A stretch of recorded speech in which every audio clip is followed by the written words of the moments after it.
Hi, I'm Will Roberts. I'm Chairman of Trustees at Newcastle Staffs Volleyball Club.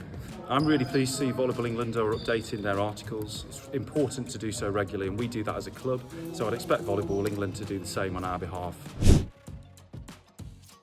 What I'm really pleased about is that this change this year, they're going to recognise more of our club members. Previously, their articles were only set up so that coaches and officials and players were recognised, and I think that's wrong. So I'm really pleased to see that our trustees, team managers, match day and tournament volunteers who are registered on our membership system are allowed to be now hopefully, if this transition goes through, going to be recognised as members of Volleyball England as well. As club chair, I know that for sure that for clubs and therefore the sport, it can't thrive if those volunteers aren't recognised in what we're doing. So I'm delighted to see Volleyball England taking that step. This year we brought in 2 new trustees, one steeped in volleyball and one less so. Why?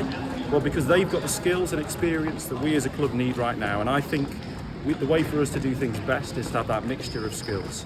It's the same for Volleyball England again, so I'm pleased they're formalising the level of volleyball knowledge that needs to be in the board, because clearly that's really fundamental, but at the same time it's important that Volleyball England has the right mix of other skills and perhaps potentially feels a bit more objective about the sport, because we've all got very strong opinions as members, so that independence is really valuable.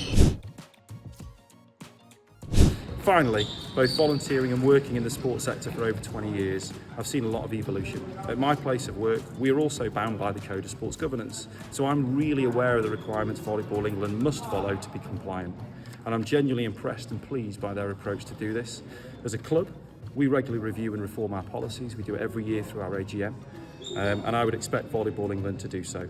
We refine our policies, and I would expect that Volleyball England can have that kind of process with voting by proxy or in person to make those decisions go through.